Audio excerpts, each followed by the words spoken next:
What it is, shorty. Yeah. What's up? What's good, everyone? Welcome back. Welcome you back. are back at WoT In Color, the dopest black woman hosted podcast for the preeminent Wheel of Time series. I am Keba. And I am Shar. Jumbo, my sister. my sister, how are you? I am excited. What you excited about? I'm so excited today. What's going on? Yo, we have our first guest. We do? We have our first. Yo, we official. We got guests and whatnot. We got guests? Guests and whatnot. Oh, shit. What? Who in the building? Who in the house? Let me tell you who's in the building Tell with me us, all yo. about them. Who is in the building? What's up? Is Call Me Nicole Me. Bam, bam, bam, bam. What up? How y'all doing? What's up? We are doing well. Happy I am to very see you. happy to be here. We are very happy to see you all in the right. building, my the sister. energy I need. Thank you so much for being here. Jumbo, my sisters. Jumbo, Yes. How you guys doing? Good. We have found our So tribe. good. We have found our Yes, tribe. we have. Yes. No, this is really, really, really dope. We really appreciate you joining us, with us being one of the newest Wheel of Time podcasts out here. And you've already been in the Wheel of Time content creator game for a little minute. You want to just introduce yourself, to the people and, tell them who you are. Show them who you are. Allow me to reintroduce myself. Call me Nicole Me. No, Woo! I'm just Bars. playing. Hey people, call me not call me. People are like, what do you want me to call you? Just call me not call me. Just that basically. I'm originally from Brooklyn. Currently residing. Cut them ear horns off. You know what I'm saying? Currently residing in the South, Atlanta, basically. Is it warm? It's a nice 60 something right now. Okay. You know what I'm saying? So I'll that's why take kind it. of like y'all talking about the heaters on. I'm just like, the heaters. Content creator right now, basically, several different things, basically, but currently for the Wheel of Time, I discovered the Wheel of Time books maybe around 2014-ish, basically. So a friend of mine basically gave me the books, and I just basically started running through it and rereading over and over again. And then after a couple of rereads, I was just like, man, I need somebody to talk to about this thing. And I was just like, man, where are we at? And so I went out there and then found out that there's a couple people out there making content, and the closer that we kind of got to getting the actual, the light at the end of the tunnel of a possible TV show coming out for it, basically, the fans came out the woodworks. And so, with that came podcasting, and I was just like, you know what, I would love to do one, a YouTube channel or whatever like that, basically. So I made a YouTube channel, just kind of talking in my way about the Wheel of Time, pretty much, basically. But unfortunately, Keba, I'm sorry, basically, it's a spoiler full, show and content, pretty much. So one day, hopefully, you will be able to, fully experience all the madness that I put out on my episodes. It's not the full, chapter and book reviews, basically. It's more character reviews and just just my own little crazy mind, just doing skits here and there, basically on the channel throughout the episodes, basically. So I just do my thing creatively and try to celebrate the culture, celebrate the Wheel of Time, and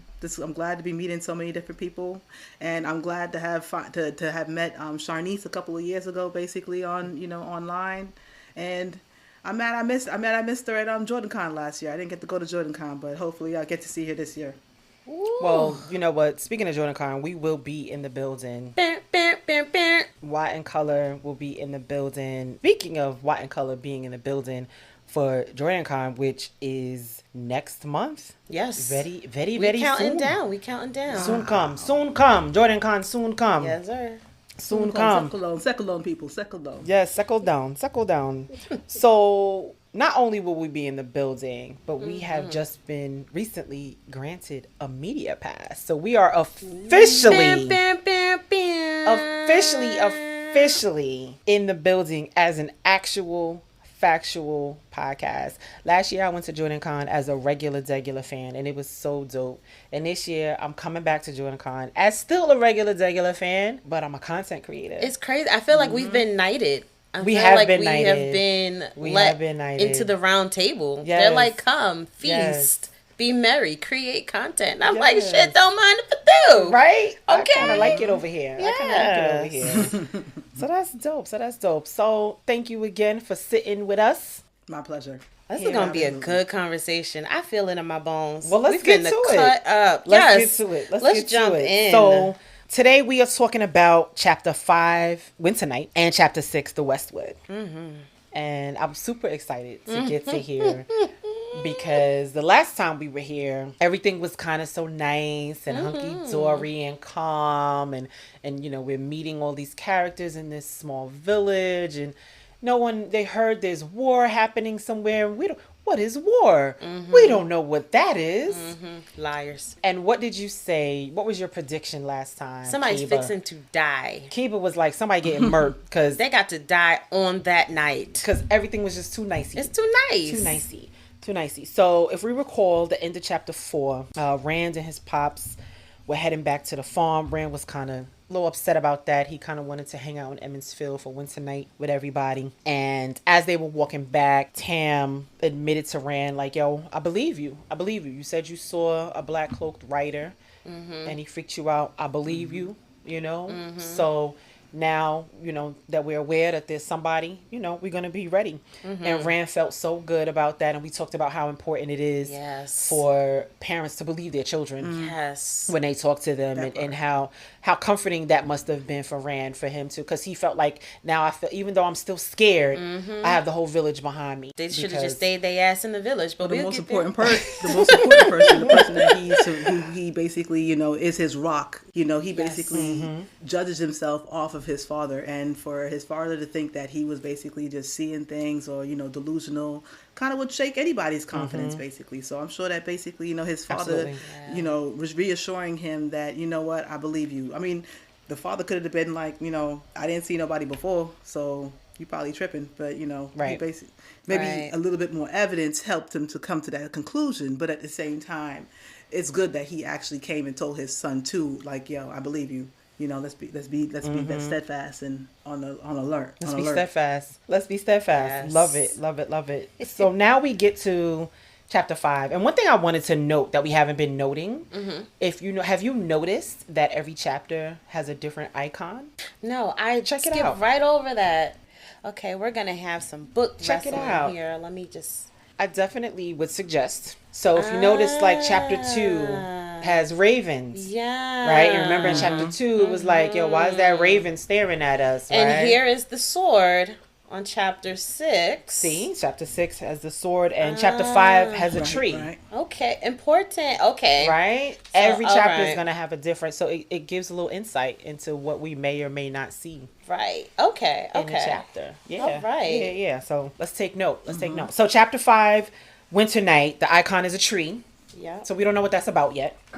So we got Rand and Tam, you know, they reached the farm. It's noted that they're considered strange that they live alone. Yes. Because most people live with generations of families, Yes. which I thought was very interesting too, because it made me think about other cultures that do the same Right. thing, Yes. where your grandmother and even your adult children, they don't move out yet until they get married and have their family. Listen, and we're talking about aunts, uncles, cousins, Right. play cousins, everybody up in the All crib. day. Yes. Something's happening. Sleepover. Who get in the couch? Who get in the floor? I was Right. just like, okay, I feel a little scene here. Yeah. You know, you yeah. make it do what it do in New York City in a 1-bedroom apartment with 18 people in it. You just you pull strings. Yes. Okay. yes, My house yes. was It's so interesting. my house was the little hostel real quick. Basically, when anybody came from Jamaica, they was hanging out at my house. So Yep. whoever, Yep. you know, we didn't have air mattresses back there. You had to grab some pillows and Grab a and blanket. and make it happen on the couch Yeah. or whatever Make it work. wherever had to happen. Yeah, Share a bed with one of the kids. And you know what else is interesting too? Most of my, speaking of Jamaica, most of my Caribbean friends, what I found that was different for me, as soon as I turned 17, actually, I wanted to move out. Like, that was the expectation. You know, you go to school, and then, you know, once you go to school and you finish school, you get a job, you move out. But I noticed that my Caribbean friends, it's not like that. Caribbean parents don't necessarily kick their adult children out immediately, and I think there's something to be said for that. You know, we should be continuously supporting each other financially, right? Right. Why kick your adult child out to have them, you know, on their own struggle if, you know, to just come back and be resentful of you right. later. Okay. Right. So I mean, that's what this reminded me of when Robert Jordan mentioned Rand and Tam were different from the rest of Emmons Field, where they had the generations of their families living at home. And I kind of dig that. And me being an only child, I'm really not used to, a large family, a large immediate family. That's an interesting take on it too, with the fact that you're an only child. Because when I was reading that part, just kind of rereading it for the sake of the podcast, it struck me as interesting because I was like, usually if there was some type of danger going on, people would usually kind of gravitate towards crowds. You wouldn't specifically think that you'd be like, all right, well, there's danger going on. Let's go off by ourselves to this secluded country house in the middle of the woods by ourselves. But for some reason, Tam basically decided that, you know what, the best thing for us would be to be on our land for one reason or another. It's to be interpreted in your own way as you basically discover the book or, go through the books basically. But that was one interesting thing.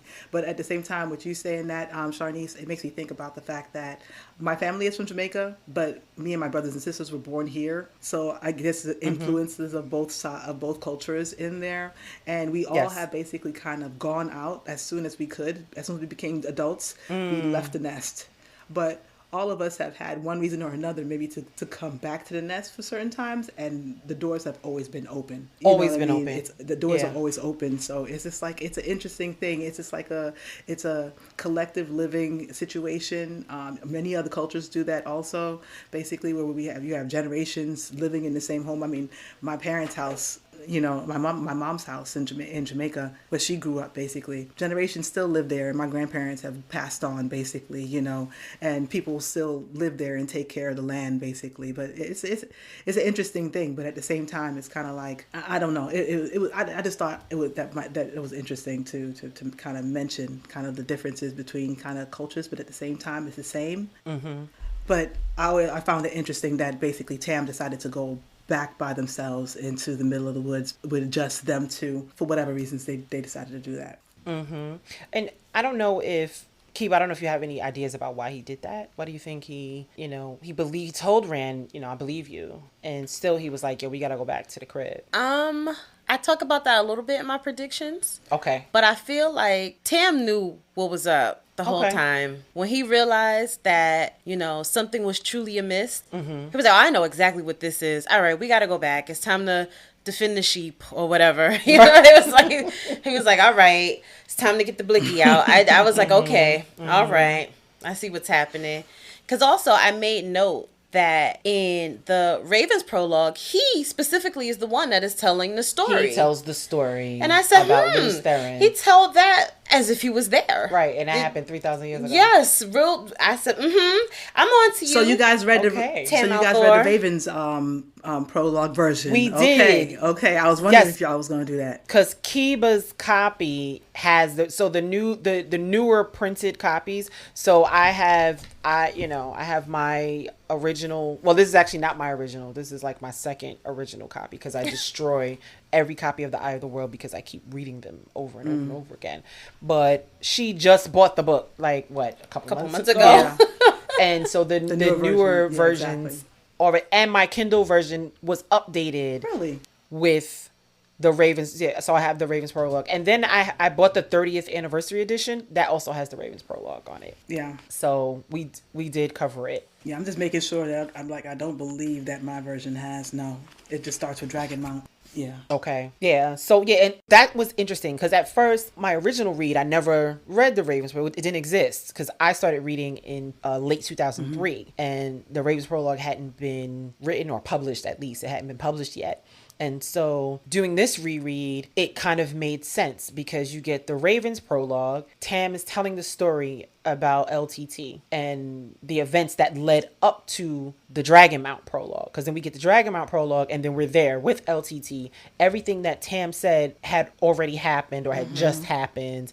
And so now we're seeing the after effects of the story that Tam told. So it made sense to me more than it had ever done before. It's very interesting because I heard the Ravens prologue years after I started reading the books, basically. And then I started to think about the fact, like when I read it through again, I started to think about, okay, so the fact that those kids kind of heard some of that, even Egwene was there to hear that, basically, you know. Yep. So I was like, I always thought to myself, how does that affect the kids, basically, when they're coming into the Eye of the World, where they're meeting these fables, you know what I mean? And they're kind of being introduced to this world that they just thought were stories. And so it's interesting because some of them still sound like, you know, skeptic about the whole entire thing, like just kind of throwaways, basically. But at the same time, it's you got to wonder about what Tam thought, or his immediate reaction was in his mind when he realized that there is a danger around, and his reaction was to isolate. Right. And you know what I'm wondering also? So they reach the farm, they're checking everything, and Tam is like, well, you know, we got to do our chores, right? Because we're sheep herders, right? This is what we do. And I'd have been so mad. I'm sorry. I'd have been so mad. I'd have been like, what do you mean? We just walked for 30 days. Now you mean to tell me I got to go shear more sheep and clean the horse and chop wood? I'm going to bed. Are you serious? For real, seriously. No, seriously, Bobby. For real, for real, seriously. You're going to make me do my chores. Right. I'm 20 years old. Right. But he did it though. Rand was like, he complained to himself for like 2 seconds. And it was like, and you know, that reminded me of being a kid too. My mother would do something ridiculous and I'd be like, word. I'm gonna do it though. I can't wait till I grow up. Right. I'm gonna do it, but I'm not happy right now. I'm gonna do it, but I'm gonna grumble underneath my teeth the entire time. Like, exactly. Shoot. And not too loud. Don't you listen? The backhand from hell. It's like on Friday when he leave, I be talking again. Right. I got mind control over mama. Got mind control over mama. Red got mind control over Tam. So Tam comes down, so he hears Tam rustling upstairs. It sound like he moving some chest, and he come downstairs with a sword. That man said, "Pull up on the op, blick, blick." I said, "Whoa, yo, whoa." So I'm wondering, maybe that was the reason. Maybe Tam was like, "Yo, some shit is about to, you know, something's about to happen. I can't do nothing out here with this I got spear, this sword. So I gotta go get the hammer." I gotta go get the hammer. He went to the trunk. He literally went to the trunk. He went out. They at the club. He went outside to the car. Yes. And he went to the trunk, or he went to the glove compartment and got what he needed. Maybe that's why he went all the way back to the, you know, into the woods, back to the farm. Because he knew he had that sword. Because why did he go upstairs and get it? I noted that on the sword there's a bronze heron on the scabbard. Yes, there is. And I said, that's somebody's clique. He down with the clique. I see it. I'm seeing it. Okay. Because he's not so the from heron there, clique. The heron right? clique. Got it. I'm gonna keep it. Rand and I had the same questions. Okay. Because where'd you get it from? How much you pay for it? Why you got it? I ain't seen the sword like that except for on the merchant the merchant's guards. The merchant guards and old mommy boy. know? With old girl. Land. With Land. Right. So I said, all right. Did mommy know? I mean, how you talk Rand and I were eye to eye, all right? Like power line, okay? We was like, I got the same questions. And he's like, I got it from, this other place. This other place, nobody leaves the 2 rivers, sir. Right. What you talking about this other outside? place? And why did you go? And why you came back with a sword? On to you, Tam. You are no longer fooling me. So, they drinking tea, minding their business. Yes. Suddenly, something busts through the door. A creature of some sort. So, creature busts through the door. Tam is like, yo, Rand, get low. Rand gets low, but he's still looking. Like, what the hell is that? Tam is doing his thing with this sword that he never seen before. He's killing these creatures. There's more coming. He looks real proficient. Tam is like, I told you to run. Right. Get out. So he tells Rand again, like, yo, I told you to get low, my dude. Get low. Still here? Right. You still here, son? Don't piss me off. Come on. So he runs out, and while he's out worrying about what the hell is that, eventually they reconvene together. Tam goes back out, and Tam has a lot of information, apparently. He's like, yeah, these are Trollocs. Let me tell you about them. All right. They don't see very well. This, that, and the third. They like to eat for fun. They eat people. And so Rand is like, information dump on the Trollocs. Mm-hmm. You sure Pops Trollocs? I thought Trollocs was just from The stories. stories. Yeah. You know, not real, like the boogeyman, right? It's not real. Mm-hmm. Crazy when the boogeyman like actually shows up. Bruh. I don't know how Rand froze. I'd have beat feet so damn fast. Right. I'd have been gone. I'd have been like, oh wait, I gotta go back for my dad. I gotta see if he's all right. Right. Did he? Ali. I'd have been like, hello. Did you say Ali? Hello? Dad. Dad. Are you good, my guy? Yeah.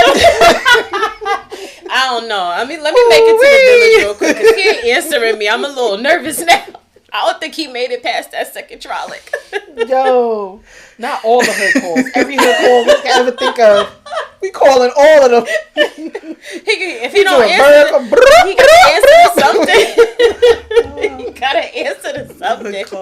Because if he don't, I know he done lost. Right. So pour some out, Dad. Thanks for your sacrifice. I don't know what to tell you. He said man face and animal head? No. And some of them had hooves. No. Yeah. No. What the hell is this? Wait. Nah. Okay, no, keep going. But then before we keep going though, you had to really really pay attention before when Rand threw the pot of tea at the creature when it came through the door. Before the pot hit the floor, Tam already took it down with the sword. Yo, he was already hitting. Tam is nasty with the sword. He was hitting the second one before that one came down. You sure you a sheep herder? Right. Rand's outside waiting for Tam, hoping that he come out. Basically, he yells at him saying, "Oh, they coming in through the back." Next thing you know, Tam jumps out the window and he lands on his feet and takes off running in the other direction, son. Yeah, he's agile as fuck. Yeah. Mm-hmm. For somebody who just be out here growing wheat. Right. And traversing roads and cutting wood and shit. You know, he's and making mulled wine. Suddenly or whatever. he's Chuck Norris. Okay. Right. Yeah. What? You would have Jackie Chan up in this crouching tiger, hidden dragon. Yo, that's right now. You gotta just not crouching tiger, hidden dragon. Yo, I forgot he went through that window too. I did too. Lands on his feet. Me, I would have torn my ACL. Like shit, I'm out. So, I was playing VR and I saw my back out last week. Yo, tell the light, take it easy on me. He's been doing gymnastics in his other life, staying agile and shit. Okay, pole vaulting and whatnot. On the track team. Tens. Come on, Cam, that ain't farming. That is not farming. What kind of farmer are you? Oh shit. What kind of sheep herder are you? Oh my gosh. Yo, I'm screaming. Woo. So, after Crouching Tiger, Hidden Dragon, Tam and Rand, they reconvene. Rand realizes that Tam has a fever. Mm-hmm. Like, yo, you hot. And apparently, he don't have no ginger ale. Or crackers. Or Robitussin. He ain't got no saltines and ginger ale. That's the combo.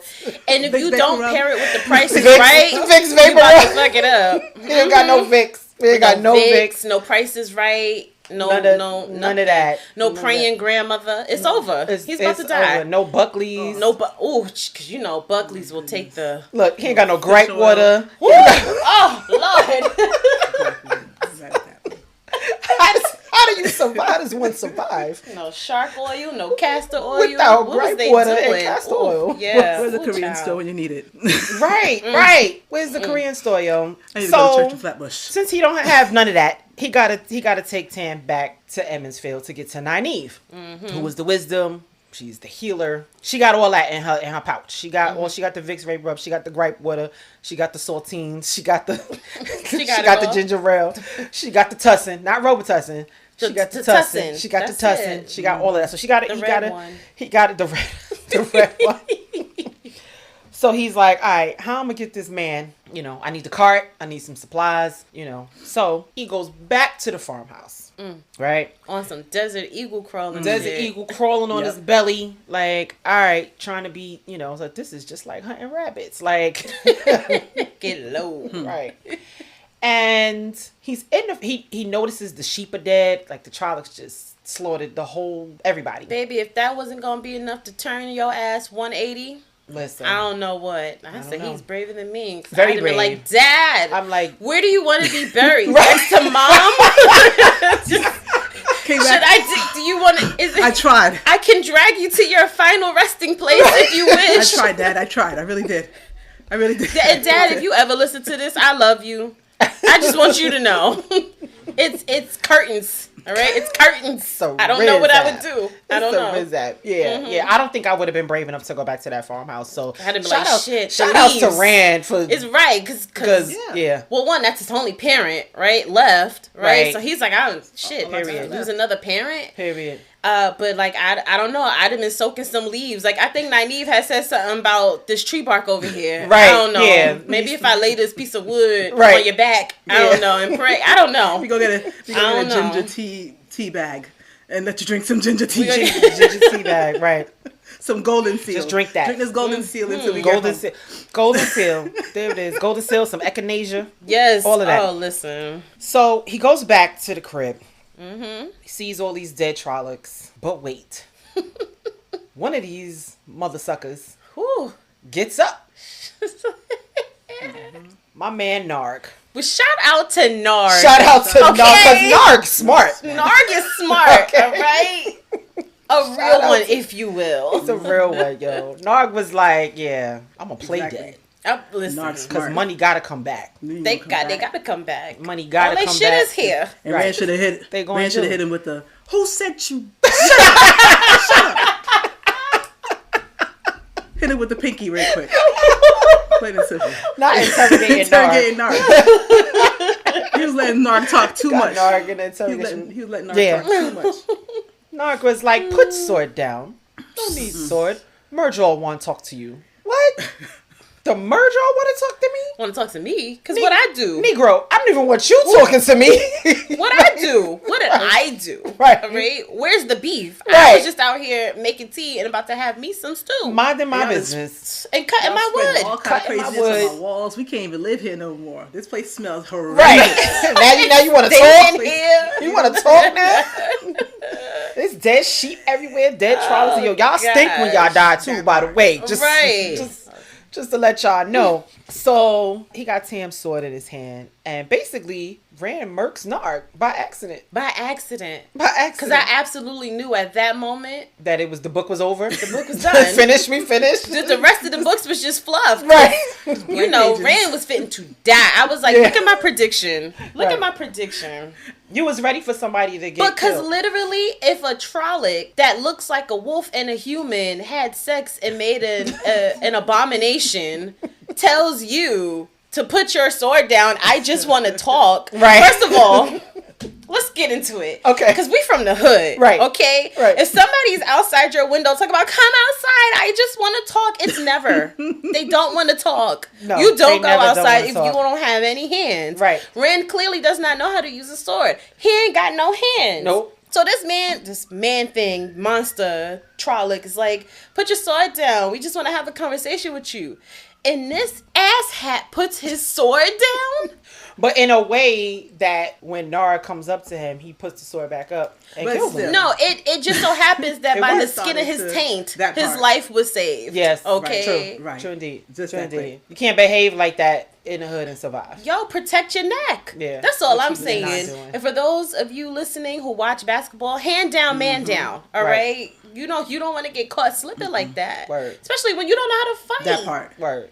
Listen, So I was listen like, to that homie. Trolloc finna eat him. So you gonna listen to homie and put your guard down for real. That's how you get slapped up real quick. That's how you get slapped up in the hood, right? What's going on with you? Every single time. And Narg was happy too. You saw that? He saw him put his because Narg is smart. Narg was like, yeah, I'm finna eat. And that's why, you know what? R.I.P. to a real one. R.I.P. to Narg. It wasn't even no real talking. We're gonna pour one out. It was always on site. For my homie Narg. Yeah. Yeah. So that happens. And then Rand goes back out and starts taking care of Tam. And that's how we end chapter 5. Mm-hmm. And then we open up chapter 6. And chapter 6 is called The Westwood. And the icon is a sword hilt. The same sword that killed Narg, the same sword that has the heron on it. So we open up chapter 6. He's cleaning Tam's wounds, trying to get him ready, hook him up so he can drag him back to Emmons Field. And your man starts talking crazy. Wait, before that, I noticed that there was note that the wound was not that deep. Right. It was something, it was a little scratch. It was like, oh, I've seen him take more than this and, you know, keep chopping wood or shearing sheep or whatever they was doing. But yeah, I don't remember because he's jumping out of windows. Of like 105. Right. Like he's really about to like kick the bucket over here over a scratch. So I thought, oh, there's something in these little Trollocs claws or something that's you know, so I was like, okay, noted they're powerful, they're wielding some kind of power clearly from an evil source, right? Okay, so I was like, okay, noted. Go on. All right, so Tam starts talking crazy about they came over the wall, and long story short, Tam mentions something about a tree, something about Layman's sin, and something about finding a baby and bringing that baby home, and saying to his wife, yes, lass, Rand is a good name. Ooh. Please, Keba, please tell me what you were feeling in that moment. First of all, I'd have left him right there. Damn. I'd have left your ass right in the woods. Wait a minute. Excuse me? So you was never going to tell me that I was adopted? You're not even my father? You're not even my pappy for real? I don't think it would have been any beef if you had just been like, listen, lad, let's have a conversation. I think you're old enough to know. Yeah, your man is like 20 years old by now. Your mother and I loved you very deeply, but we absolutely found you in the middle of a war. No big deal. No big deal. Don't make it. We don't think any differently of you. We found love in a hopeless place. But I just thought that was. Listen, cue the Rihanna, because what? Don't wait till you on your deathbed to be telling me all the little family secrets. I was pissed. I'd have dropped that little makeshift car so fast. You crawl your way to Edmondville now. So this it reminds me so much. So you know I'm heavily into genealogy. DNA testing and the like. I thought of you. I said, I just thought this is so funny. Because DNA does not lie. Never. And when people ask me about genealogy and, you know, going on those sites and submitting your DNA, I always warn them. I say, listen, submit your DNA. It's very interesting to find out what your DNA makeup is. You know, you get to, you know, meet some relatives you may have never met before. I've actually, with my own DNA, people who I already know, friends, turns out they're cousins. That has happened, like, which is pretty dope. You know, one of my sorority sisters found out that we are a DNA match and we're cousins. One of my fraternity brothers, he and I are very, very distant cousins, but we showed up as a match. We only share like 1% DNA or something crazy, so we're like 5th, 6th, or 7th cousins. But we are DNA match, and you know we can't figure out how. But both of our families are from North Carolina, so it's definitely a North Carolina thing. And you know it's super, super duper dope. However, I always warn folks: be careful, because DNA does not lie, and skeletons will absolutely jump out of your closet. I mean, and cut a rug, right, and hit a jig, yes, right? They dance be a big jig, head bouncing all over your life. For skeletons the rest of your days. will crip walk all over your house. And you will find out some things that you may not have. And you can't undo. And you cannot undo. Never. You cannot undo. Can't get that stain off. It's so funny. 2 funny things. One, when I first did it, because my dad is heavily into it as well. He had already submitted his DNA. And then I did it. And when I got my results, the first thing that came up was that my dad is a match as my dad. Okay. And I called him right away. It was so funny. I called him. I was like, Daddy, if you ever had any doubts, you are the father. And then what was interesting is, so in addition to just the DNA testing, we actually do genealogical research. So we're looking at old census records. We're looking at old marriage licenses and death certificates and everything like that. And you kind of use all of those sources to kind of piece a story together. And what we learned, because we got, you know, So here's what else is going to happen to all black people who participate in genealogical research. You're going to find some white people that you're blood related to, right? Because history, right? So we found a DNA match. This white woman was showing up as like a first cousin or something. Like she shared so much DNA with my dad and with me that we were like, wait a minute. Oh boy. And you can look at other people's DNA makeup. So she's showing up as like 99.99% European, right? She white. Yes. 100% white. She 99% white. Yeah, but the other percent is like something else that's non-black. Oh, okay. Okay. She is not black at all. Okay. But she's showing up as like a first cousin or aunt or something like really, really, really, really close in the family. Wow. Doing research and everything, we found out where she was born, where she lived at one point. At one point, when she was 6 years old, her and her white mother, the two of them alone, lived in 1940 in North Carolina, Jim Crow, all of that, right? They lived in an all-black neighborhood. You know who else lived in that all-black neighborhood in Edenton, North Carolina in 1940? Who lived right around the corner, literally steps away. Like I pulled it up on the map and it's literally a few steps away. My grandmother and her parents. Turns out that this is my grandmother's half-sister. Woo. Y'all need to go on Iyanla or something. Turns out that my grandmother's dad, and here's the other thing. My grandmother's mother's family, their descendants, I matched to all of them on DNA. I have not found not one relative on my grandmother's father's side. None of those descendants. You mean to tell me that not one person on my grandmother's father's side has submitted their DNA to Ancestry and the like, but hundreds of relatives on my grandmother's mother's side have done so? I have not one match. This is a case for Henry Louis Gates, finding your roots. Yes, finding your roots, yes. I'm going to write him a letter. I was actually going to do that. You should. I was actually going to do that. And that's must-see TV, yes, baby. So basically, my grandmother's dad that raised her is not her dad. It is this unknown white man. Oh. And unfortunately, this woman, my great aunt, right? My great half aunt or whatever, she just passed away very recently. And she had dementia and she claimed to not know who her father was and never wanted to talk about her childhood. So I have been in touch with her granddaughter. Her granddaughter also matches to me DNA. Her granddaughter is fully white. They're white, fully white. And very interesting. So she just passed away. So she was the last person who may have known the truth about our family. Go on ahead and get to digging because I need a conclusion. I need the end results of this story. Yeah, that'd be amazing look into basically how family structures during that time, basically, and how family secrets. You know. Yep. So I can definitely imagine Rand feeling like I don't know if I would drop my dad and just leave him there. No. He'd have owed me a quick fade. Ain't no way. I mean, not really though. No, go ahead. For real. Another thing I decided to do really was focus on the descriptions of people while walking through this, while through Rand's eyes as he walked through this town. And when the strangers came in, the things that he noticed the most was how much they looked different from the people that were in his village. And also the things that kind of he brushed off, but how the strangers kind of looked at him and was just like, you don't look like your people that you walking around up in here.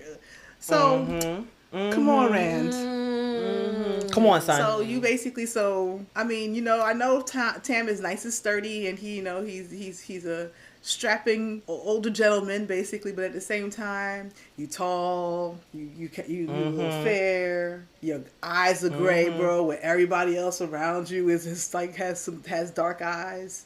Are you truly surprised that he is not the daddy? Come on. You taller than everybody in the district. You taller than everybody. Your hair is red. Nobody else got red hair but you. You got gray eyes. Your daddy's... Every stranger looking at you like, you sure? He's like that. You from here? Mean, for all intents and purposes, everybody else in the whole district basically is dark. Right. And you're not. You meaning to tell me you ain't my father? Fair point. I didn't very even fair point. take into account He should have known. Physical appearance differences. But I appreciate the fact that after he said all that, he was just like, you know, he was just like, you are my father, you know. Yes, he was affirming. You are my father. He was in spite affirming of all the other know. things and how his whole world just got shook, you know. He still is holding on to that idea. So I'll give him that. But you ain't nobody ever asked you before. Although no, he said that he had to punch somebody in the nose when they was making fun of him having gray eyes. So it ain't like nobody ever never pointed it out to him before. They all noticed it, you know, when kids are cruel. And their parents said, "Shut up! Don't be selling. You're not supposed to tell people that in their face. Don't you know? Right? You need to stop listening to grown people business. When we talking, you don't listen. You don't listen. Right? Okay, look away because you know the parents was talking about it, and the kids is listening. But it makes me wonder how many people actually knew the story, right? Because Tam is a stranger. Essentially, right? Like, he's not from the Two Rivers. So at some point he comes in, right? He's not that old and he's bearing a child. So it's like somebody knew and they was just like, don't tell them outdoors, you know, right? Don't tell Rand, you know, they scandalous. And I guess that also would make sense why their dwelling is set so far away from everybody and everyone else. That's a good point. Right? That's a good point. I never thought about that. The less I keep you around, the less opportunity is for somebody to come and tell you, I remember when your daddy walked into the village with you. Right. Mind your britches, you know? So, yeah, I was like, And your out-of-town wife. I still would have left him. Picking y'all.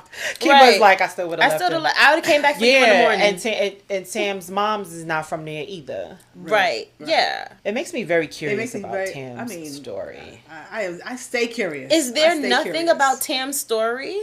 We cannot say. We cannot confirm. What's the name of the author who finished the series? Brandon Sanderson. Call him. Oh, snap. Right now? Right now. Get Brandon on the phone. Get him on the line. Get Sanderson on the phone. Why is there nothing about Tam's background? Now, that's a background that needs a book. We don't need 15 of the books, but you can give me one book on Tam's background. I'll take that. Keba. I concur. But all these years, nobody thought to petition for a book on Tam's, like, origin stories? How dare you, Wheel of Time fans? How dare you? How dare you? There's audacity there, and you have taken it in to your souls. Because now that is what I want. And you know what? Because you guys didn't do your due diligence, okay? Oh my God. I must now go and figure out how we can get his origin story. Thank you. She is. Thank you. Yes, she is. So now that we have just been read for filth by yes. Keba. Let us forever be read. Let us forever be read.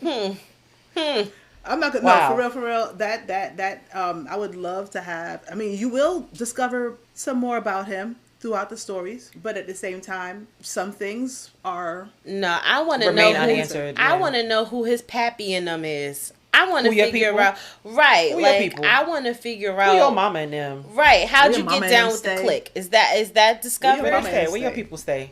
Where your people from? I need it. Thanks, guys. Now, but that's just the Two Rivers too. The Two Rivers is is a very welcoming place to even strangers. I mean, they look at strangers a little bit, side eye sometimes, but they're more curious. So even an outsider could basically come and make a home there if they could. So it kind of lends itself to being a place where you can lay down roots and not specifically have them there already.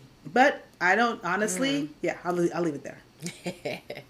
Okay. So the other thing I was picking up on that I want to touch on is this idea of bravery. Okay. Right? And the idea of fight or flight or freeze. And with us being true blue New Yorkers, right, I tend to choose, option number 4, which is mind my business. Ignore. I just, hey, what's that over there? I don't know, but can I get the large ginger tea, please? With a little bit of honey in it. We are notorious. My train is coming. I got to catch that. Right. We are notorious. I saw a meme on Instagram. It was on a picture of somebody on a subway. Probably the 2 train. A whole bunch of people on the train. Somebody is laid out on the floor. Just laid out on the floor, and everybody else on the train is chilling.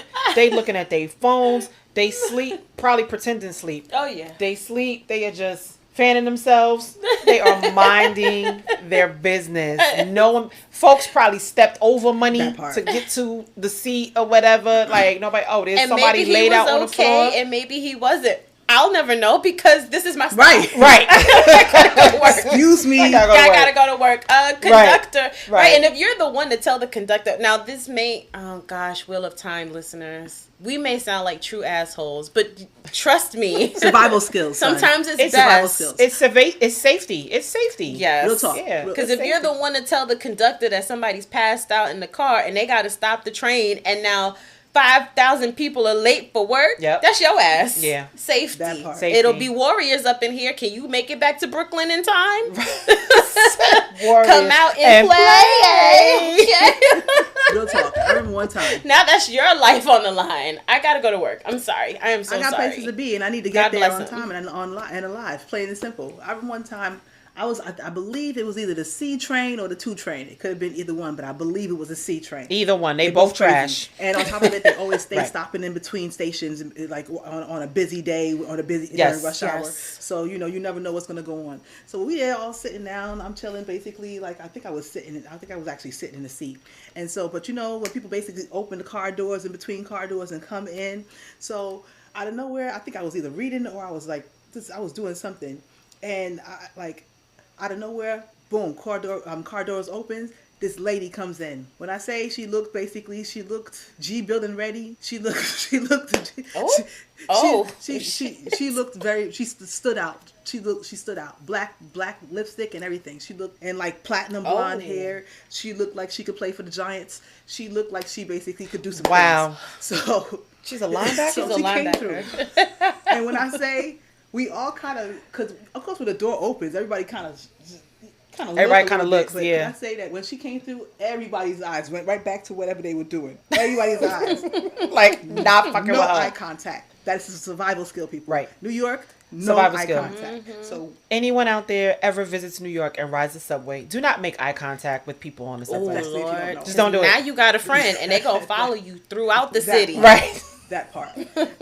So we all basically on our phones, whatever we were doing. It was way before cell phones like that. So I'm pretty sure I was either reading a book or I was going through something or maybe drawing or whatever I was doing on the train. And next thing you know, everybody not paying attention.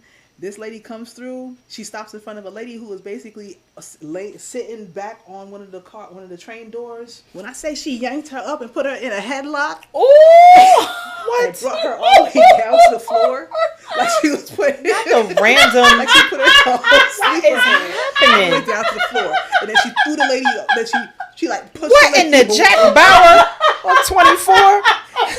And then basically, and we all saw it, but we was just like, wasn't nobody gonna move? We all basically just froze. And then she basically pushes the lady away. The lady basically gets up, she grabs her stuff, and she walks away and scurries away. And the lady just basically starts bouncing on the wall, just looking from side to side at everybody.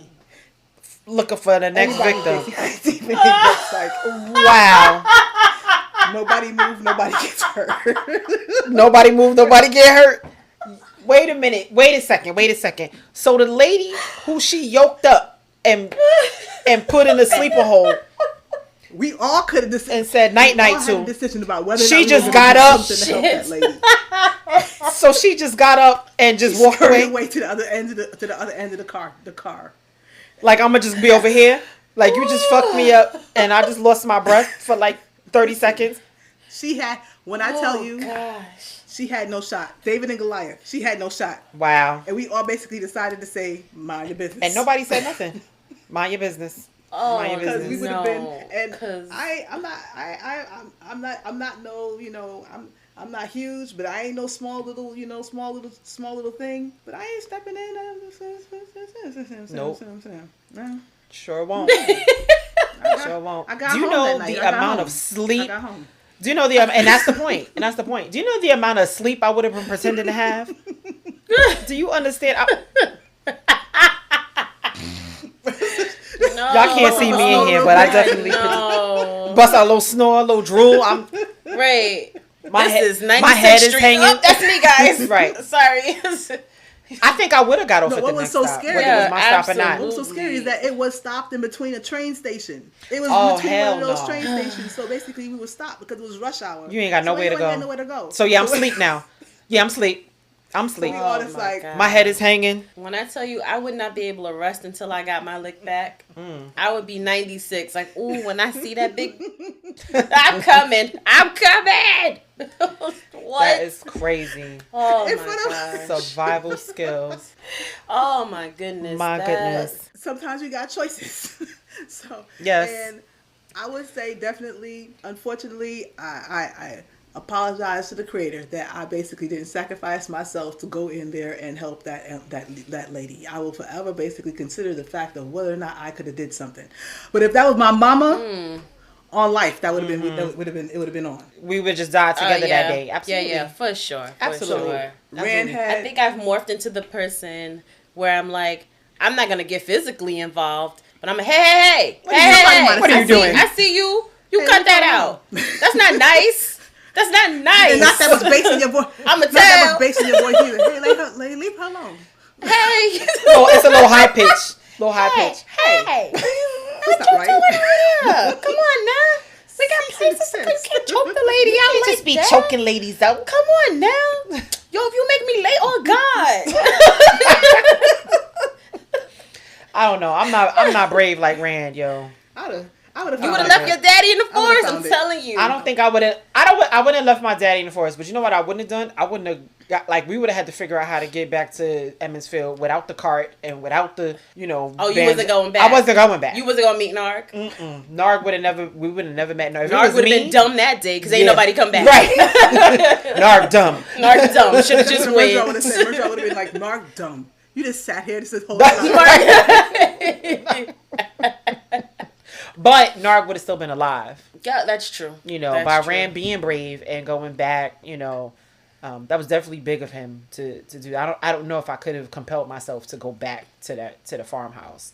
He went back, and because he went back, he ended up slicing Narg straight through, and they were able to get away by chance. But the universe and all that, right? Listen, part of the pattern. Yeah, I don't know. I feel like I'm an assessor. Right? I guess that would be option number 5, right? Fight, flight, freeze, ignore. I'm an assessor.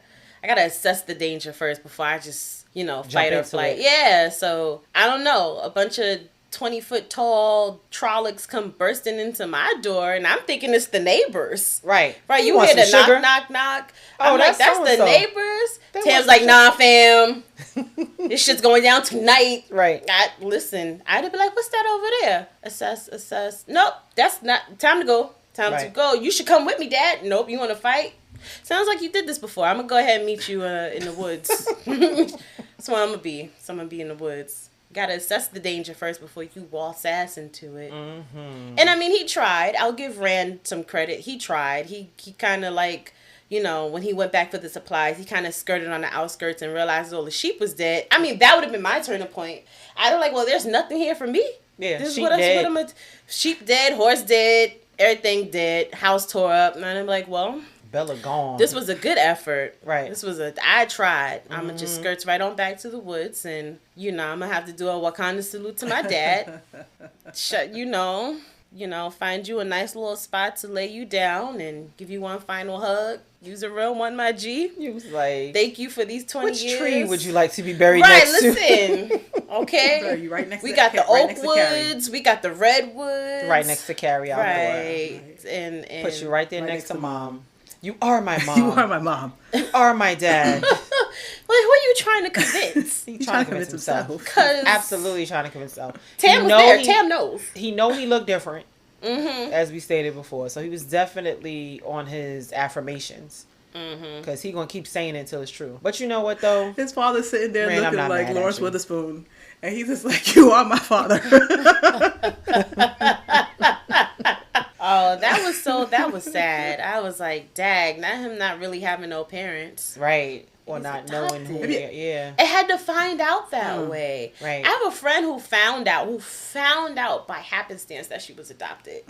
Like she was looking for something in her mother's drawer and just happened to come across her adoption papers. Wow. And that just changed the trajectory of their relationship because she was, I think, 17 when she found that out. Maybe even a little older than that. This might have been like around college, and she was just like, no one decided to tell me that y'all ain't even my real mama. Like, what's happening here?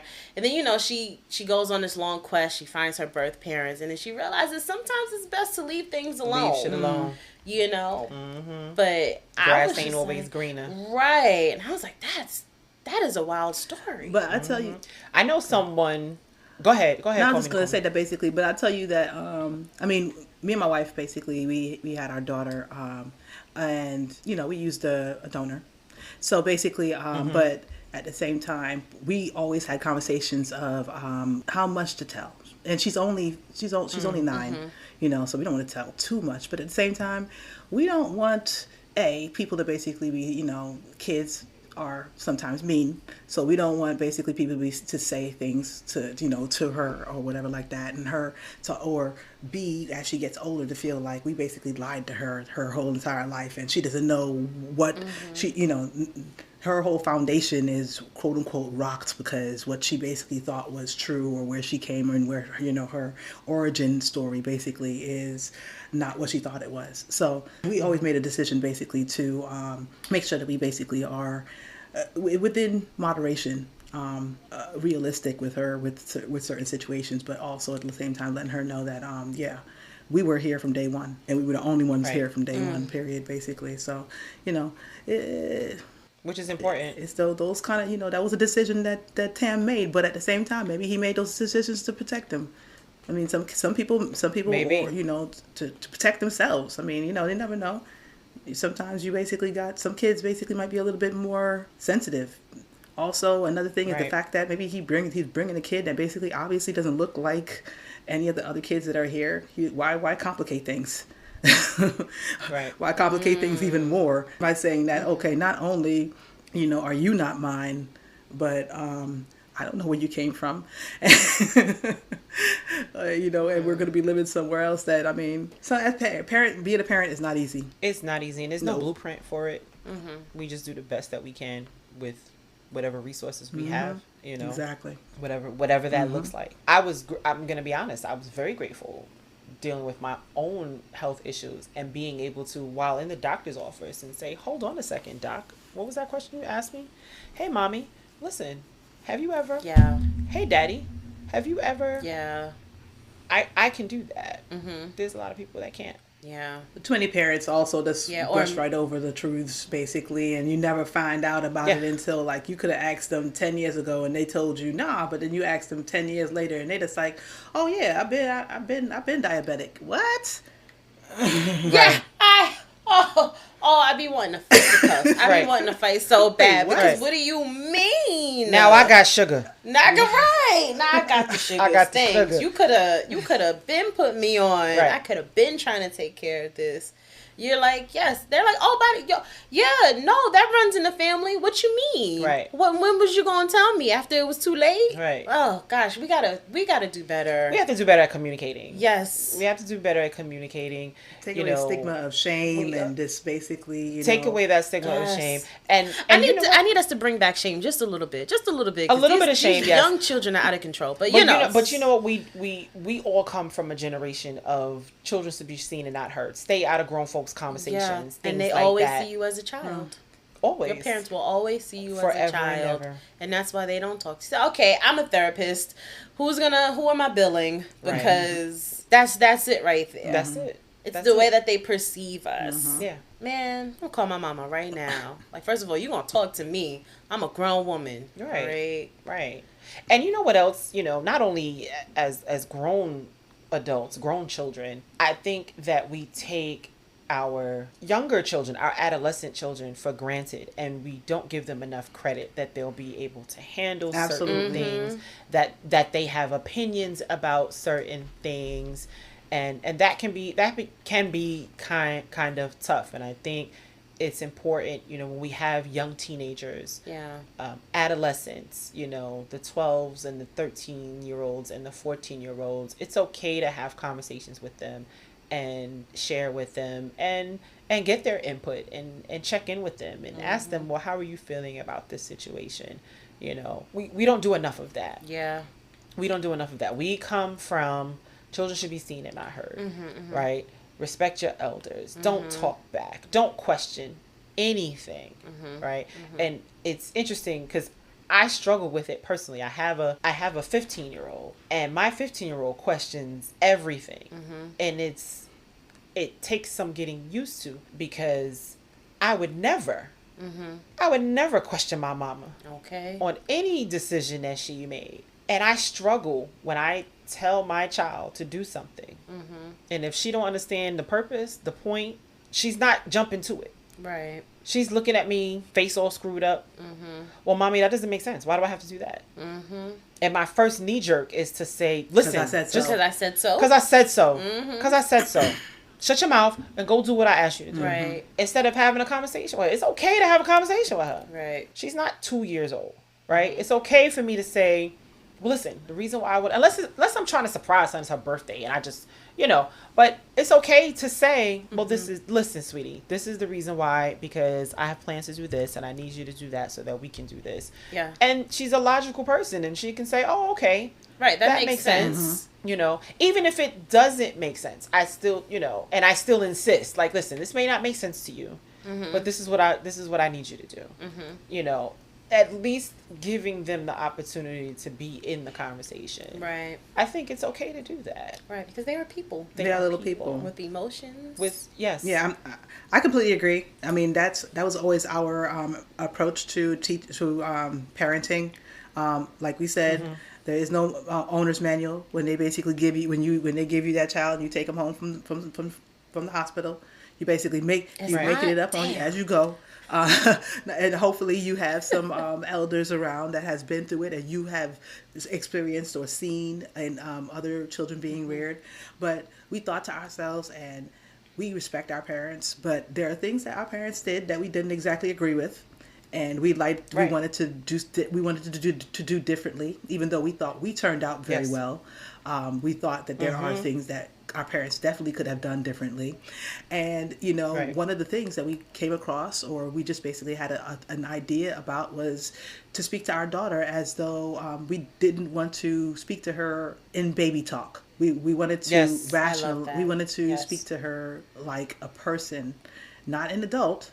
Of course, there's certain things you shouldn't basically speak to a child about, or subject matter, whatever, and there's ways that kids won't understand if you explain them. But you can make a way to explain things logically to a child, and it brings about a child who thinks logically. And that's kind of the way that we do. And it's funny because you say the whole because I said so. It comes up every once in a while, but it very seldomly has to come up where we're just because we want to, and usually because we say so. Right. Usually it's because maybe it's a surprise or something like that, or it's because of something that she just doesn't really understand or is ready to comprehend yet or be exposed to yet. Right. But at the same time, you got to give kids a lot more credit, and also consider the fact. Remember yourself as a child in that era. I mean, I remember when I remember of myself when I was 9, the things that I shouldn't have been exposed to or known about, or people think right now that children aren't to be exposed to. It's real. It's unrealistic for people. The things that people think that kids don't know anything about that. I remember when my daughter with my sister, not my daughter. Kind of treated like my daughter a little bit. My sister's 10 years younger than me. And so when I was in college, she was about 11 years old. And I came out to her.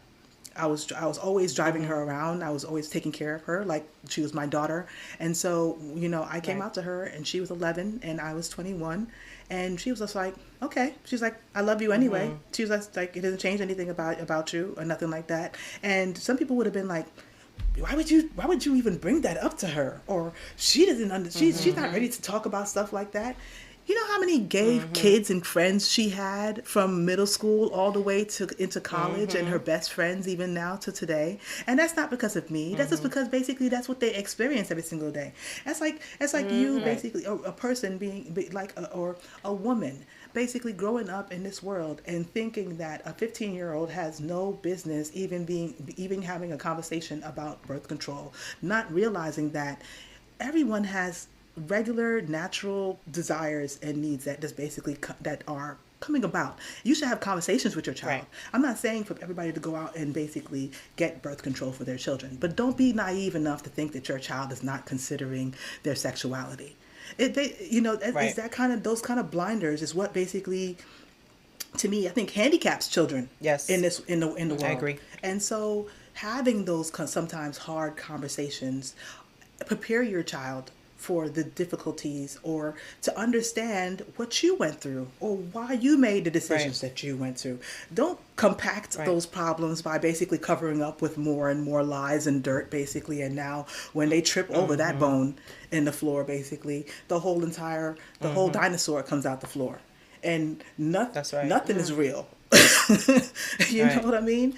So I completely feel like you should, all the shame sometimes, and yes, I feel like some kids basically should be taught, that some things shouldn't be done or shameful. At the same time, it's just like some things that people apply shame to shouldn't have that much of a negative connotation. I totally agree.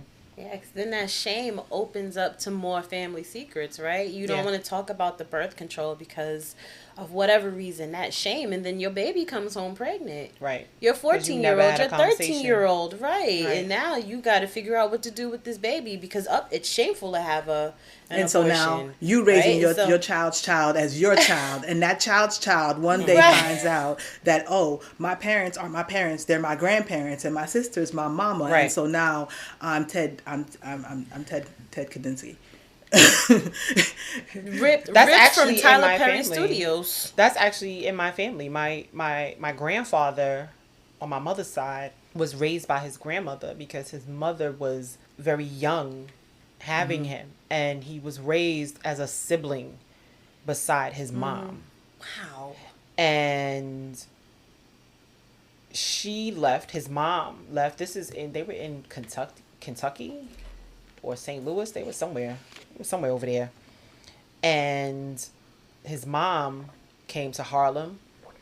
And then at one point, when he's an adult now, and for whatever reason, he was in St. Louis, and for whatever reason, he came to New York. And his mother would not let him stay with him. And he slept in Central Park on a bench his first night in New York. Somebody call Tyler Perry right now because what in the mama I want to sing. Don't call Tyler Perry. They're just going to have that boy in a really, really ugly cornrow wig. Not the cornrow wig. It's the wig with the lace wig and the mic right in the middle of the forehead. Lace front cornrow wig. Lace front cornrow wig. I cannot. Shamar, we will never forgive you for that, by the way, because you could have said no. You could have said, but you put your big ass head in that lace front cornrow wig to carry Kimberly Elise's ass out of a damn factory. You are egregious for that. And while I'm sitting here reading people, I will never forgive Flex Alexander for playing Michael Jackson. I've been wanting to get that off my chest for some years. You've been holding that. That's been in the center. Because what the fuck was that? What was that? What was that? Shout out to Flex. No, we're not shouting out to Flex. Because fuck you for doing Michael Jackson like that. You know what, Lifetime? You need a ban, okay? You need to be banned. No, Lifetime be fucking shit up though. On a regular. I don't know how we got here. Their mission. I don't know how we got here, but I'm sorry. I am sorry, really Real Time fan, because really that shit's been in my spirit, and I just clearly. You feel better? First mic I got, I was like, and that's not my thing. Sick. You feel free now? Do you feel free? I feel a little lighter. A little lighter? I'm going to tell you why I'm mad. Yes. I'm going to tell you why I'm mad. Right? Sound like the mad rapper. Yeah. I got John Blaze shit. My shit with John Blaze in that. That ready to die shit. That shit was alright. You know what I'm saying? And you know what? Fuck Tam for keeping that secret. Oh, snap. Okay, we back. We back now. We back. Doing your baby like that. Fuck you. Oh my god. You lucky he ain't leave your ass in the woods. When the Trollocs came back, boy, I would have dropped his ass. I'd be like, oh shit, they back. Where's the trees? Hide me over here. Like, I don't know. Because he was over here. Because the thing is, they're trying to be quiet. And he's over here in his fever dream. Right. Screaming at the top of his lungs about some shit he ain't supposed to be talking about. Here come the Trollocs and the little Mydril coming back, or whatever you call them. Murdril. Baby, I'd be like, if you don't shut the fuck up right now, I'm slit your throat. Shut up, Carrie, shut up. Fine, girl. He was like, fuck up, Daddy. Right. Rand was like, just talking cash shit. Rand was like, yes, Carrie wants you to be quiet, Dad. Mom he was said, like, oh, he's seeing Mom? All right, we gonna go. That's what we going with. Shut the fuck up. She says she's gonna cash beat your ass if you say another peep. You don't believe me? Listen. Listen. Be quiet, old man. You know what? That really sucks too, because we don't know if Keba, do you think Tam is gonna remember all that stuff that he said? Absolutely not. That man is about to die. Damn. So is that your prediction? Next chapter, Tam dead? No, they can't kill him off that quick because he knows things. He knows things. He has the secrets, right? We can't kill him off, which means nobody's gonna die, which kind of disappoints me, RJ. I was prepared for a death. I was like, oh, monsters, swords, yes, bitch, it's happening tonight. I was right, but no, you can't kill Tam yet because he has to make some connections for everybody else. So he's gonna get saved somehow. You know what? It has to be a mystical, magical thing, right? Because whatever is inflicting his, are we in predictions? Fuck it. Whatever is inflicting his fever and his suffering is not necessarily the wound, but it's whatever was in the wound or whatever energy was transferred. So I feel like it's gonna take somebody supernatural or special. I don't know, like an Aes Sedai or whatever. Like an Aes Sedai or whatever. Yeah. Okay. That is my prediction. No, they talked about it. They talked about it in whichever chapter that was. But they did mention the Gleeman. Yes, yeah. So I was like, okay, if the Trollocs are real, then the Aes Sedai are real, and all the other shit that was in the stories is real. Right. And so my prediction, they're gonna make it back to Emmenfield. Nynaeve is gonna be Nynaeve because that's my bitch. She's gonna do what she do. She gonna mend the wound, and she's gonna do what she do, right? Because they stay doubting her. She gonna be like, he's alive now. Right. No, she's not the Aes Sedai. Moiraine is the Aes Sedai. Oh really? Boom. Because what's she doing? Okay. She's an Aes Sedai. Because she's like a fairy. She's like a fairy or whatever. Okay. Got it. So that's my prediction. Let me scroll down to my actual predictions because I just made that up on the spot. Okay. But that was what my brain came to. Write this down. So my predictions are the black clad stranger is not the Dark One, like I kept saying. Okay. But he is a worker for the Dark One. He is a Mydril or a Fade is what they were calling them, right? And he's not the Dark One. It's a Fade. And I think Tam knows that. And that's why he went and got his sword, because he's down with the clique. What was on his sword? On the scabbard? The Heron Mark sword. Yeah. That's the clique. So that clique is like, I don't know, known for fighting Trollocs or whatever. They're like the warrior badasses of wherever he originated from. Fine. So he can't die because he's got to tell us a little bit more about that. And then let's see what else I have here. Yeah, and so like they're gonna make it back to Emmenfield. Nynaeve is gonna patch him up, but he's not gonna be pulled out of it just yet.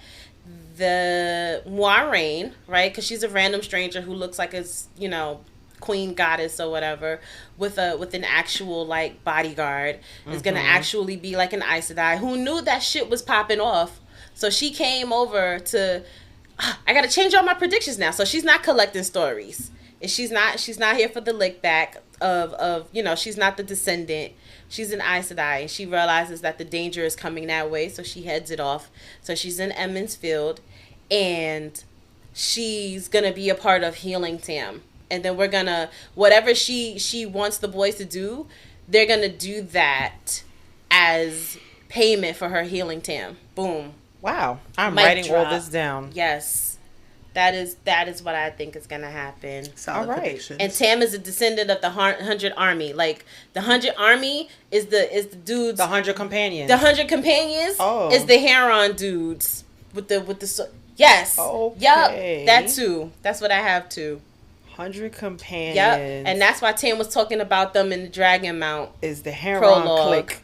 Yup. That's who they with? Yes. What clique you with? Heron. What's Heron. What's Throw it up. Heron. Yo, see my scabbard down with the click. Well, let me come up my scabbard right quick, son. So Right. Let me come up my scabbard. Yes, set.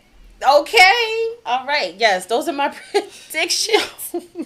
as wild as they are. That's what I think. That is what I think. I like that. Oh, I must be right somewhere, because you never say you like my predictions. You just look at me and smile and nod politely. You be like, okay. Okay. Well, like you have that. quite an imagination, Keba. All right. Like, yes, here. I'm going to write that down. So my I'm going to cross it favorite out is at the same time, but I'm going to write it down. My favorite is the Heron clique. Crip Heron walking. clique. Oh, all straight through Two Rivers. They drop down and brush off their shoes right quick first. Right. Hit a little river dance or whatever they do in the Two Rivers. Yes. They crip walk into the river dance. Yes. Wow. All right. So Makeba has predicted that the 100 Companions are the Heron clique, not to be confused with Boot Camp clique. You're right. The Heron clique. Ooh, we They are gets making them busy with use it. their Googles on today. I love it. I hope y'all are listening with Urban Dictionary side by side, because, baby. Ooh. Wow. Okay. Oh my gosh. So we're going to revisit these predictions. We are. During the next episode, where we talk about, we're going to read chapters 7 and 8 for next time. Ooh. Chapter 7 and 8. And chapter 7, what is chapter 7 called? I don't know. Out of the woods. Out of the Woods. Oh, so they make it to Emmons Field. Thanks. And chapter 8 is called A Place of Safety. Okay, so he don't die. Come on, you gotta kill somebody, RJ. Come on. We getting too far into the book now. Somebody got to die. Somebody got to die. If I go, you gotta go. Somebody got to die. Listen, and period. Okay. But just, Rand, I had fun reading you today. Tam, I had fun reading your ass today, too. It's been a pleasure. That was so you threw that water and shade up in there. Oh, yeah. All up in there. Oh, throughout. yeah. That was the water and shade. As well as shade. Tyler Perry and Flex Alexander. You read everybody in all today. of Wheel of Time. I had She me read a all of us. Nobody's did. safe. Nobody's safe from Keba. Yeah. Narg got it Got too. it too. Everybody got it. No, Narg is my guy. That's your guy. That's my guy. I like Narg. Narg is smart. Narg is smart. Narg is smart. Why would I not roll with the smart guy? He knew to play dead. Anyway. Yeah. That was super fun. That was so much fun. Oh my goodness. That was so much fun. Call me Nakomi. Thank you. Yes. Thank you so much. Yes. For chopping it up with us. We hope you come back. I'm Just finna let us kidnap you. Are you serious? She has to come She has back. to come back? This needs to be a trio. Shit. Hey, no. What you think about making it a trio? I'll get back to you on that. We'll talk about it. We'll talk about it. But I was saying that I wouldn't mind coming back for the next 2 chapters, because those are some of my favorite 2 chapters too. Bet. Oh, okay. Bet. It gets So we see you next week. Spicy, as I was saying when we were talking before the recording, I was saying that, the first 4 chapters is where it starts. This is setup, basically, But when the 5th chapter comes on, that's when it starts to get spicy, and it's a build, and it's a build, basically. So I mean, I would love to come back for the chapter 7 and 8. Dope. So we'll see you next week then. Yes. I'm not gonna do a quick little hey sis. You got a hey? You got one? I do have a hey sis. And I'm not sure if y'all basically. I don't know if y'all covered it. I don't know if y'all covered it in the first chapters. But it was a quick. Cause I go ahead. I was browsing through, just trying to refresh my memory for the books, kind of get into that mindset of chapter 5 when we get to chapter 5, and I was just like, it always strikes me so much when I'm going to, I think on chapter 3, the Gleeman. And so it's basically when Rand and Perrin and Matt, they're all outside and they're basically talking, and Egwene comes through basically with Nynaeve, and Nynaeve's shutting them down right and left, basically. And basically she walks off and doing whatever, and then Egwene comes up and she basically picks up right where Nynaeve left off. And I'm just like, sis, why is it that you basically, it gives me single girl forever energy. It's just basically the fact that it's just like, okay, Nynaeve is basically an authority figure. So she basically is asserting her authority, trying to basically make sure that people are acting correctly and doing whatever. She goes off, and then basically Egwene picks up that same kind of role. But at the same time, it was just like she was dismissive of Rand and the other kids' opinions and what they thought about different things, and just basically just kind of didn't respect his his opinions, underestimating him. And it just made me think, the thing that just came to my mind was, when you don't respect the opinions of your man or your prospective man, you end up with fuckboys. Did you just call Rand a fuckboy? No, that's not what I said. No, she's saying that she not gonna get Rand. Because of how she treating him. She finna end up with one. Right. So who's the fuckboy of Emmons Field? I'm curious. I don't know. I mean, you have to. I would guess that it would be, if I had to guess, just based on the first 6 chapters, your boy Matt has to be the fuckboy. You think so? Matt didn't even want to help Rand carry I would have to say. Matt didn't want to help Rand carry He's lazy as fuck. Yeah, he the one that's going to... It gives fuckboy energy to me. He going to move into your house with his PlayStation. Yes, that's him. And sleep on the couch. Not pay no bills. Not pay no rent, no bills, no nothing. Pound for pound. Matt is definitely a fuckboy material, but I'm just like, if you first, because y'all 20 years old, right? No, she's all of 17. And she's all right. But what I'm saying is for the boys, right? For the boys, right? They 20 years old, right? 19, 20, whatever, right? Pops is like, yo, you got to help me carry these casts. Your man is trying to sneak you away. Do some dumb shit. From helping your elders. Come on, fuckboy. Come on, I had this son. badge that I wanted to basically let out on the green. You can't help you. And then as close as they are, I feel like Tam is like an uncle to Matt, right? It's, you know what I'm saying? If they best friends or whatever, you know his pops. You're not going to jump to help his pops. Right. Get the fuck out of here, fuckboy. That was definitely fuckboy energy. But basically, when the dude who is not giving fuckboy energy, she basically is just like kind of dismissive of him, and it just really hit me with that, basically.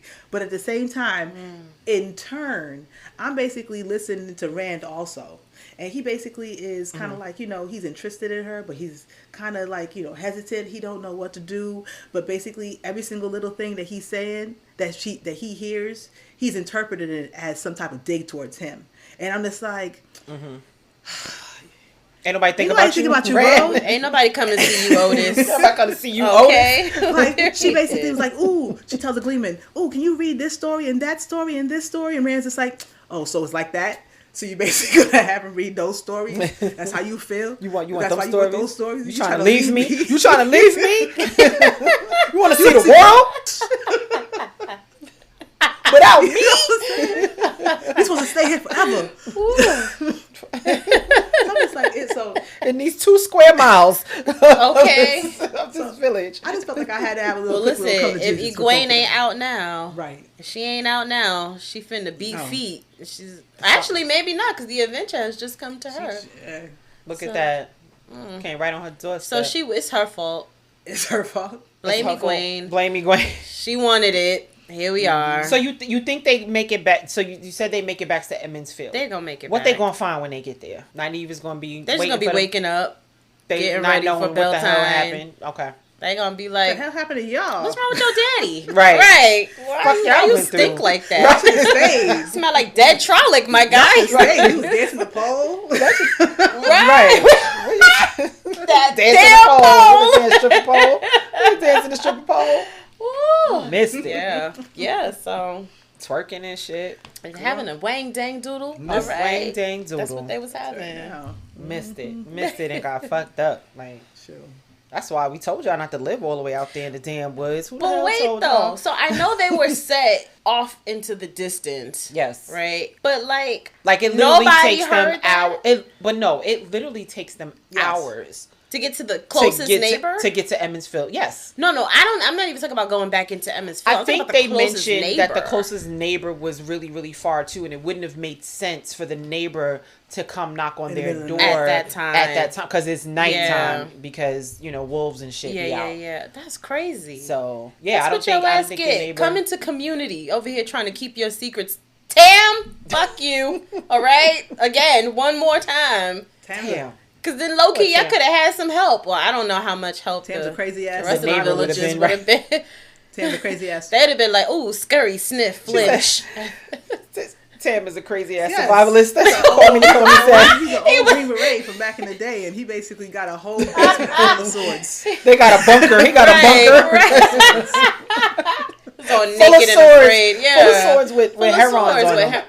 Listen. The click. Heron click. Chapter 8. I smell it. Chapter 8, the Heron click. Yes. They gonna hear that they boy is down. They coming through. They coming through. They coming through with the crip walk. Ooh, ooh. Hooty hoo. They coming in. They coming in. Why did we make everybody from like Los Angeles? We used to sound And like a little that bit from of- Brooklyn. What? And What? in Brooklyn, we did that in Yeah, Brooklyn. we were very much. Yeah. That's Brooklyn. Yeah. California's That- like, aye. Brooklyn, Aye. we did the ooh wee. Right. Oh, Brooklyn. yeah, I Not a hated whistle. that. I could That's never do Brooklyn. that whistle. That was so But, dumb. oh my goodness. I can't. Oh, whistle. I can't. Yeah, I I can't can't do do that whistle whistle either. either. I be like, Either, really? yeah. I'm sitting right next to you, bro. For real. You could have just rang the You could have just doorbell. tapped my shoulder. Right. Jesus. Oh my gosh. Oh, I love y'all. Oh, this is my favorite episode to date. I mean, it's only Yeah. been 3, but damn it, this is Yeah. hard to beat. This was This dope. is definitely hard I to definitely beat. enjoy being on the show. This, I mean, Yeah. I'm not even gonna. I have definitely missed talking about the Wheel of Time with people. So this was absolutely Awesome. a great experience to come on and talk about the show with y'all. Talk about the book with y'all.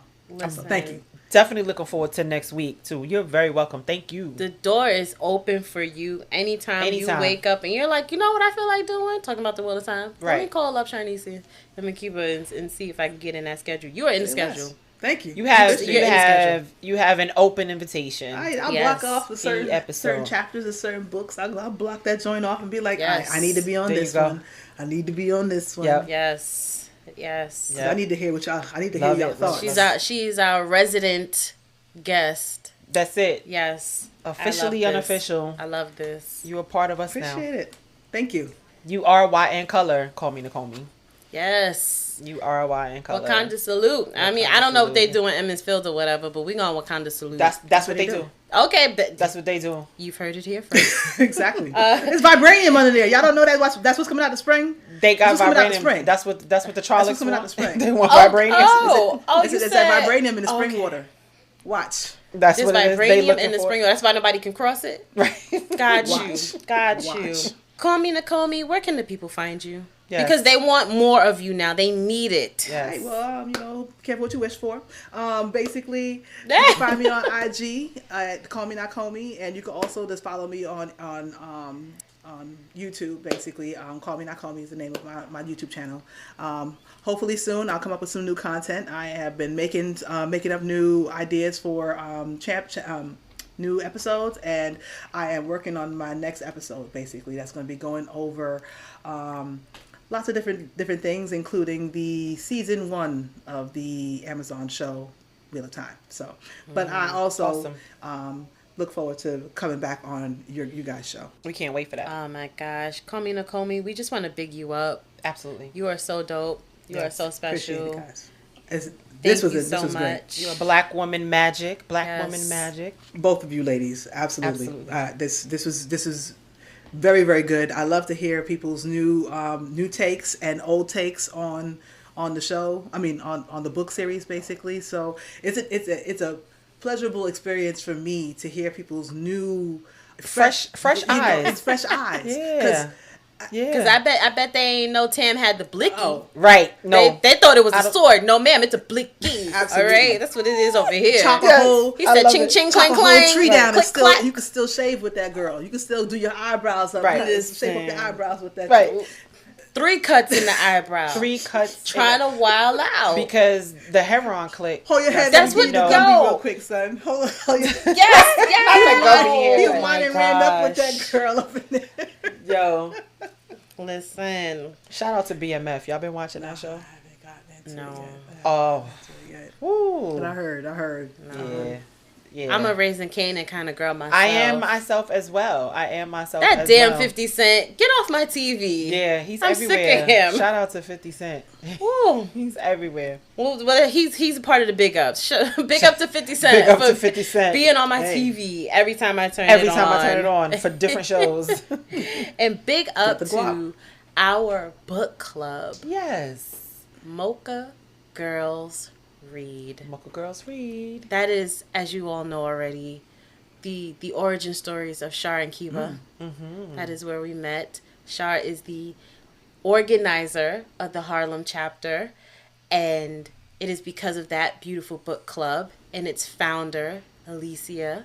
I will shout out to Alicia. Bleep her last name just in case she's uncomfortable with that. Mm-hmm. And her creation of a space for Black women to get together and discourse, to relate to each other, to read, to fill each other up, to affirm each other. Mm-hmm. It's how Shar and I found each other. Yep. And so, always and forever, MGR for life, Mocha Girls Read. We will link all of their social media accoutrements and all of those things so that you can witness the magic firsthand for yourself. Yes. Is there anything else that anyone, Komi Nakomi, Shar, wants to say? Final thoughts, affirmations, anything? Tam is my father. That's my affirmation. Tam your pappy. Tam your pappy. Did he find you too? Was he just out here? Tam the pappy. Tam the pappy. Out of pappy. Tam was out here just collecting babies, huh? I'm gonna pick me up a Rand and a Shar on the way home. A Rand and a Shar. Tam is my pappy. Tam's the pappy. No, I have nothing. You got something? I got one thing, which was one of the points that I was basically just it always kind of resonates to me reading the books. Basically, is the Gleeman. The Gleeman reminds me of the storyteller, which is basically someone that the griot, exactly, the Anansi, the person who basically bring that has the stories, because before we had books, we passed on our stories and our histories through spoken word. And basically it is a beautiful thing that basically that is also a part of this great book series, because it's not just stories. These stories, just like how you saw that all these stories that these kids thought were fables are now coming to life. It basically reveals that a lot of these stories are history. And basically, so it's kind of it's relevant, and basically it goes to tell you that stories are important. Reading is important. Our children should know our history. Our children should hear it from our own mouths also, and also and absorb it through books basically. So I that's something that I just kind of I grabbed through this reread. The fact that everybody. And like there wasn't any specific people that they pointed out that were illiterate. Reading and knowing things and pulling books and having your own books is a very precious thing for everybody. So basically, to the Mocha Girls Read, to the storytellers out there, big ups. Big ups. I love that. Ooh. That we gonna have to wrap with that, because there's nothing else to be said. Nothing else to be said. You said that so eloquently. That was the bomb. Follow Nakomi, Call Me Nakomi, excuse me. Her YouTube page will be linked in the description box, as well as her Instagram. I know you want more of her, so go ahead, just click it. All right, you ain't even gotta tell us. Just blow her subscribers up, and we'll know. That's it. Happy St. Patrick's Day to everyone who celebrates the green and drinks the beer and the 4-leaf clovers. I hope that doesn't sound too stereotypical, but that's how it be going down, right? I don't know. I don't know. I don't either, but shout out to you, and we hope you enjoy it. Yes. Also, it's Women's History Month. Shout out to us. Shout out to women. Shout out to making us. history. Yes. Kind of like WoT In Color. I don't know. It sounds real historical. It is historical. This right here is historical, ladies. Sounds real trailblazing. This right here is historical, ladies. So I'm blessed to be a part of it. Where else can you find an all black, all women, all black podcast talking about the Wheel of Time? I could tell you. Right here. WoT In Color. WoT In Color. There it is. Right there. Us. There right it here. Is. There it is. And then, Happy Pie Day. Happy Pie Day. 3.14. Happy Pie Day. Yeah. That was just yesterday. That was just yesterday. Yeah. Did you eat some pie? Because that's what it means to me. I don't care about math. I love math. Okay. Well, I had some cherry pie. The hell?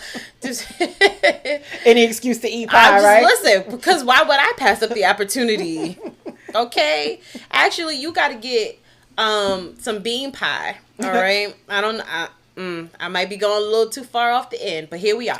You get you some bean pie. You warm it up just a little bit. You put some Haagen-Dazs vanilla bean ice cream right on the top of that. No, that's good. And you're pregnant. What? She said you're pregnant. How'd you get there? Not you're pregnant. How'd you get there? No. The bean pie. Shout out to the brothers. Absolutely. Outside to the brothers of the Nation of Islam out there in them streets. Yes, sir. Selling bean pies and Final Call magazines. Those bean pies are good. The bean pies are good. I mean, y'all could idea. update the Final Calls, but I'm always going to come back for the bean pies. Bean pies are so good. I mean, the first time I had a bean pie, I was like, where have you been all my life, bean pie? I've always wanted to try a bean pie, but I've never tried a bean pie. They're good. But I do want to give a shout out to the McDonald's people who be giving out actual apple pies, and you don't get home, and it's a whole random ass pie in that apple pie box. I'll give a shout out to y'all. It ain't the real thing. Actual apple pies, you get home, it'll be 2 birthday cake pies, or it'll be like some kind of dry ass cherry pie. So I appreciate y'all when y'all be real with it, and y'all basically put a real type of pie in there, and it don't be cold. So shout out to y'all. I love pie. Okay, so happy Pie Day. Happy Pie Day. Whether and it's math. I love math. Whether there's 3.14, etc., or whether it's baked goods. It's all good. Enjoy it. It's all good. Exactly. All right. So I think that's it, yo. I think that's it. Quick reminder. Next episode, when you tune in, because you tuning in, we'll be discussing chapters 7 and 8. Yes, ma'am. And in the meantime, and in between time, absolutely in between those times, you know where you can find us already. It's episode 3, but I'm going to say it anyway. You can find us on that social media trinity of Facebook, Instagram, and Twitter, all at WoT In Color. And you can listen and subscribe to us on Spotify, Apple, YouTube, SoundCloud, Google, TuneIn, Audible, Amazon Music, by searching WoT In Color. But wait, there's more. You can chat with us. Did you know you could talk to us? You can talk to me. All right, I be there. You can talk to me on our Discord server by clicking the link tree in our bio or in the description box below. We'll have it both places. And if you can't do that for whatever reason, but you still want to talk to us, because we love you too, you can send us an email. We check those too at wotincolor@gmail.com. That's WOTINCOLOR@gmail.com. Yes, we are over there too. Absolutely. So slide on in the DMs. Slide in the DMs. The DMs are open. Stuff. They're open. And you know what? Thank you all so much for listening to WoT In Color. Remember to come in love and go in peace. Just don't get choked out on the 2 train or let the wheel run you over on the way out. Deuces. Peace, people.